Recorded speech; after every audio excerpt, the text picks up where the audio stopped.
guys, I'm Lisa from theScore eSports, and you're watching episode 4 of AFK. We got a great show for you guys, so let's kick it off with the hype plays of the week. First up, we have the deciding moments of Game 5 of the Grand Finals of Hearthstone's The Curse Trials between Tice and Savit. This match featured insane luck with Ysera and back-and-forth plays. Ultimately, it was decided by one fateful top deck with the help of Fatigue that left the casters, the players, and the audience speechless. What was that? 2 Yseras is not good enough. That's the grand finals, Titans the champion. Savit can't believe it. We're in shock. They're still stunned. We have their cameras right here. That was insane. Over in CSGO, it's time for Fnatic's Dennis to show off his skills, clutching around for his team at ESL Barcelona thanks to a combination of calculated aggression and perfect timing. Yeah, Dennis is going to force the issue. This is aggressive play. Oh my God. This is so aggressive play. Dennis got this off. That's ungodly from Dennis. Oh my God. Finally, we move over to the NALCS, where Echo Fox kept their impressive 4-game win streak alive with an absolutely insane teamfight performance from AD carry Keith on Lucian. Dancing around the edge of the fight, he smashed Liquid to secure the win. Oh my God, Keith is a superhero. Now let's move on to the Get Wrecked moments of the week. Now, if you remember from AFK episode 1, we mentioned how awkward handshakes are a common theme in esports. And now we have another one to add to the collection. It happened during the B6 Melee bracket with Leftman and Westballs facing off in the losers bracket. So watch this and try not to cringe. Oh, time pressure there. Okay, the jump, all the Oh, and Westballs drops the tech. Oh, he jumped And there is no fist bump. Oh my God. Oh, that was so awkward. You know what? Let's try to forget it and let's move on. So, in the last few weeks, we've seen the rise of Kog'Maw in professional League of Legends play.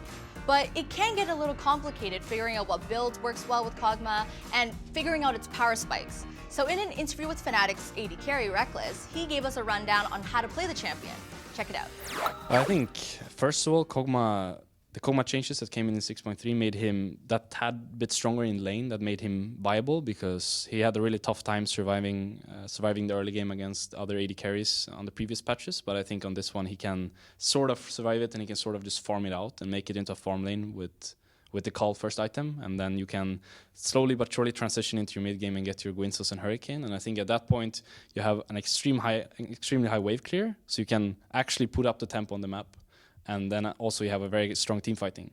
And I think from that point out, you're really, really strong no matter what item you buy, because there's a lot of choices right now. You can go into the Maw if they have a heavy AP comp. You can go into the Status Gauge if they have a heavy burst comp. You can go into the Scimitar if you need that QSS.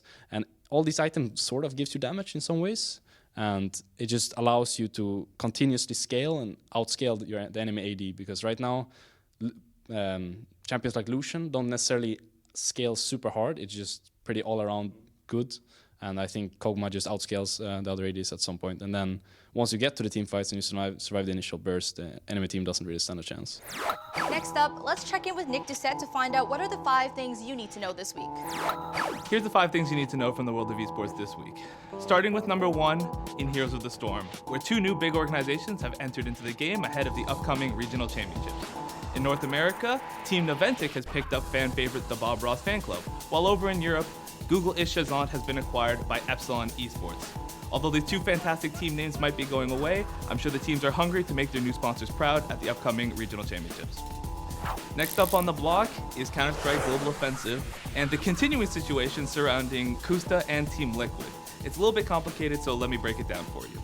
koosta has officially joined Team Liquid and even recently played for them in the North American DreamHack Malmo qualifiers. However, because of MLG rules, since koosta qualified with Enemy for the upcoming MLG offline qualifiers, he is unable to participate for Team Liquid at that event, and therefore will most likely be returning to his former squad for the MLG qualifier. Team Liquid recently tweeted that they would be bringing a popular streamer and Echo Fox member, Mo, with them to the MLG qualifier. However, he also said that he will be unable to attend, leaving them with only a few days to come up with another substitute ahead of the event. It's possible that they will use former in-game leader and team member Adren, but at this time the situation is still unknown. Number 3, the second big Super Smash Bros. Event of the year has been concluded, and surprise, Armada did win the Melee singles bracket. Oh, not back there. Is that it? And it is Armada. Takes it! Armada break changing the curves of those previous beasts is the B.E.A.S.T champion! However, the Swedish dominance didn't stop there, with Leffen and his partner Ice taking first in the doubles bracket, and meanwhile in Smash 4, Mr. R took top prize. And now for some more serious news, we turn to number 4, which is in Dota 2, where former Team Secret manager and current manager of OG, known only on social media as Evany, has taken to Twitlonger to detail a long list of accusations and allegations that Team Secret currently owes its players a significant amount of money, dating back to winnings earned from 2014.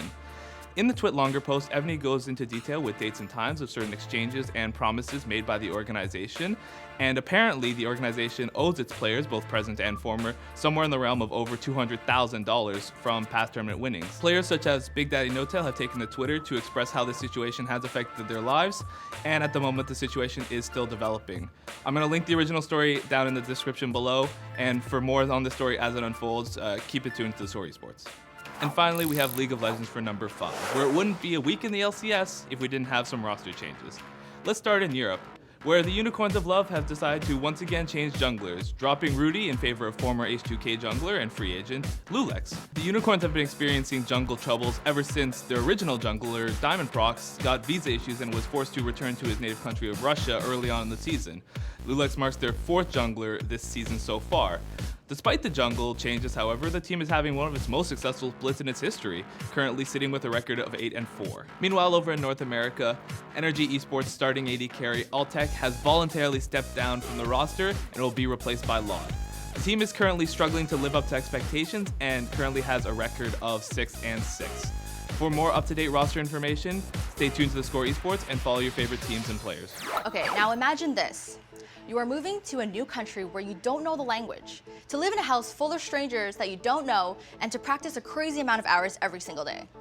The subject of our interview spotlight has done this not once, not twice, but 3 times. And the fact that he doesn't know English did not stop him from chatting with us. In this week's interview spotlight, we talked to G2's AD carry Emperor in his first ever English interview. Here's what he had to say. Do you miss Korea right now? Like, would you go back, or are you happy right now with how the team is going? And yeah, you're just looking forward to play playoffs? Do you miss Korea? Or you like Europe a lot and look forward to play more in playoffs? Or want to go home? I think now we good, but I think we need more practice, and we need more feedback, and I think we can go final and we get number 1. Okay, fair enough. So if you want to say anything to English-speaking fans, what do you want to say? Like, is there anything you want to say, like, thank you for the support, or, you know? I love guys. What a sweet message. Now, if you want to check out the full interview and see more of Young Buck's great translations, be sure to check in the description box below for the link. Now that wraps up episode 4 of AFK. We hope you guys enjoyed it. We will be back every week, so be sure to subscribe to us on YouTube, like us on Facebook, and follow us on Twitter and Instagram. We also have great interviews coming out of the EU and NALCS, so be sure to check those out. And finally, you can find all our content with live stats for games on our app, available on the Google Play Store and the Apple App Store.